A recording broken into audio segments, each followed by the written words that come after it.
Assalamualaikum warahmatullahi wabarakatuh. Baik, di sini kami akan merepresentasikan mengenai emergence of the fungal immune system. Perkenalkan, nama saya Jafri Raihan dengan NIM 2023 dan NIM akhir 308 bersama rekan saya. Perkenalkan, nama saya Muhammad Somir Rayanullah dengan NIM 2023, NIM akhir 399.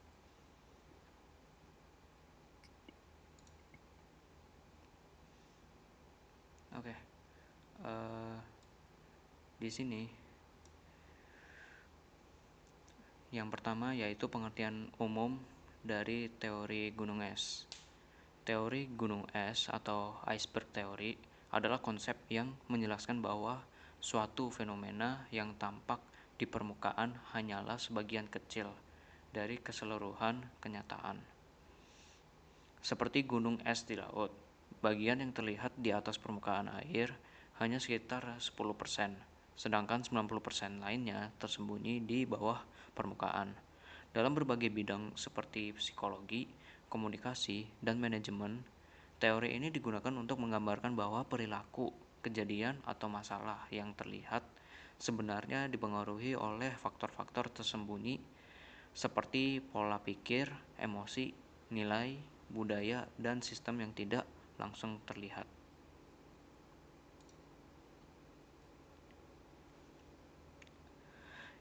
Yang selanjutnya yaitu menurut para ahli.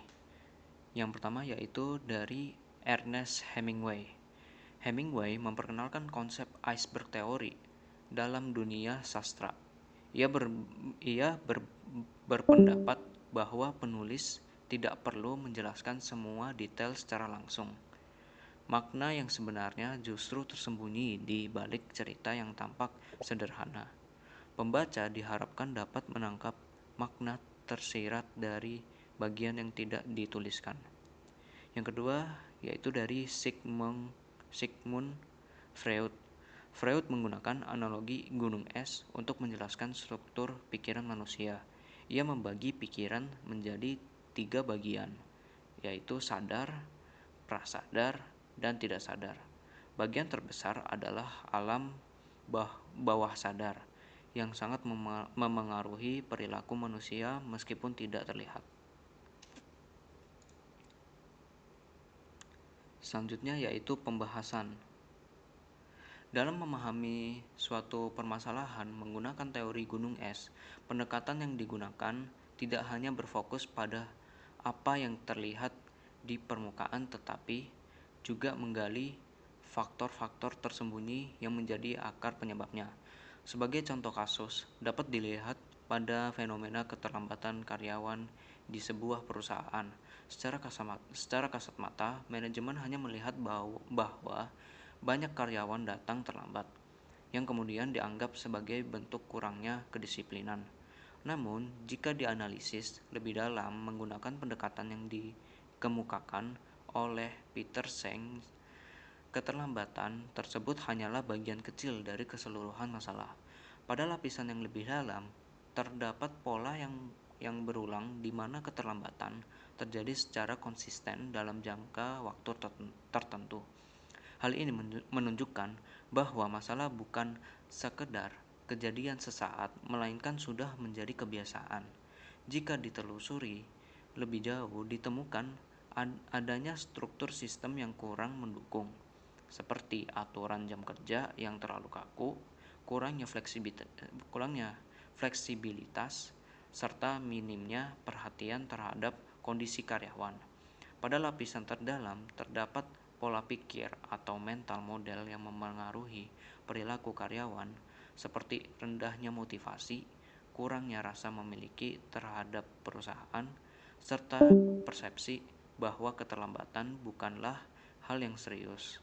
Dengan demikian, permasalahan yang tampak sederhana sebenarnya memiliki akar yang kompleks dan saling berkaitan.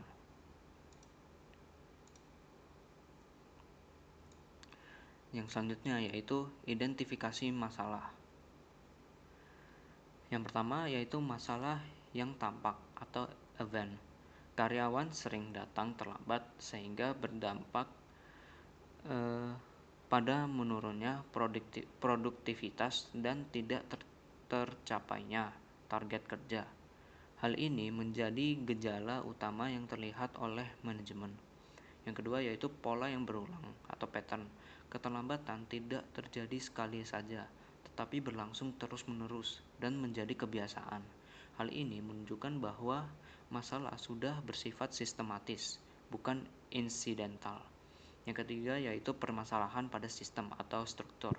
Sistem kerja yang diterapkan kurang mendukung, seperti jam kerja yang terlalu kaku, kurangnya fleksibilitas, serta minimnya pengawasan dan evaluasi dari pihak manajemen. Selanjutnya akan dijelaskan oleh teman saya. Baik, di sini saya akan menjelaskan yang pertama ada menangani atau penanggulangan. Penanganan jangka pendek dilakukan dengan memberikan teguran, sanksi, serta meningkatkan pengawasan terhadap kehadiran karyawan untuk menekan perilaku keterlambatan. Yang kedua, perbaikan sistem kerja, mengatur ulang kebijakan kerja seperti memberikan fleksibilitas waktu dan memperbaiki aturan agar lebih sesuai dengan kondisi karyawan. Yang ketiga, peningkatan lingkungan kerja, menciptakan suasana kerja yang nyaman dan suportif agar karyawan merasa lebih betah dan termotivasi. Yang keempat, perubahan pola pikir karyawan, dilakukan melalui pembinaan motivasi dan pembentukan budaya kerja disiplin sehingga karyawan memiliki kesadaran internal untuk datang tepat waktu. Selanjutnya ada solusi. Yang pertama, pendekatan menyeluruh atau holistik. Kelompok kami menyimpulkan bahwa solusi harus mencakup semua lapisan masalah, tidak hanya fokus pada gejala, tetapi juga akar penyebabnya. Yang kedua, meningkatkan komunikasi. Hubungan antara manajemen dan karyawan perlu diperkuat agar setiap masalah dapat diselesaikan secara terbuka. Yang ketiga, perbaikan sistem kerja.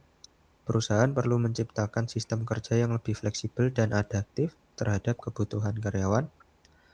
Yang keempat, peningkatan motivasi dan penghargaan. Memberikan reward kepada karyawan yang disiplin agar tercipta dorongan positif dalam bekerja. Selanjutnya ada fitur research atau saran. Yang pertama, pemanfaatan teknologi absensi digital. Menggunakan sistem absensi berbasis aplikasi atau fingerprint untuk meningkatkan akurasi dan transparansi data kehadiran. Kedua, analisis data karyawan atau HR Analytics itu mengelola data untuk mengetahui pola keterlambatan sehingga dapat ditemukan penyebab yang lebih spesifik dan akurat. Yang ketiga, pendekatan psikologis. Melakukan kajian terhadap kondisi mental, stres kerja, dan kepuasan karyawan untuk memahami faktor internal yang memengaruhi perilaku. Yang keempat, pengembangan sistem kerja fleksibel. Meneliti dan menerapkan sistem kerja yang lebih fleksibel untuk meningkatkan produktivitas dan keseimbangan kerja. Terakhir, kesimpulan.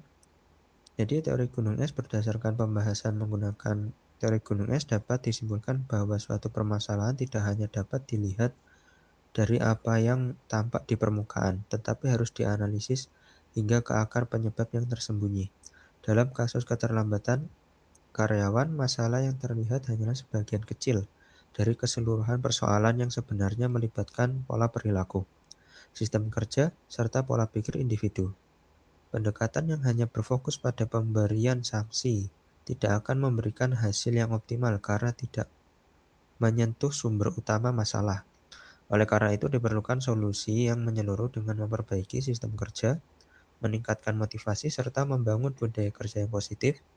Selain itu, pemanfaatan teknologi dan pendekatan berbasis data juga dapat membantu dalam memahami dan mengatasi masalah secara lebih efektif.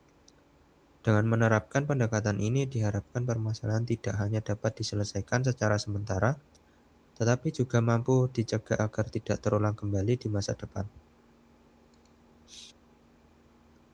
Baik, sekian presentasi dari kami. Kurang lebihnya mohon maaf. Wassalamualaikum Assalamualaikum warahmatullahi warahmatullahi wabarakatuh. wabarakatuh.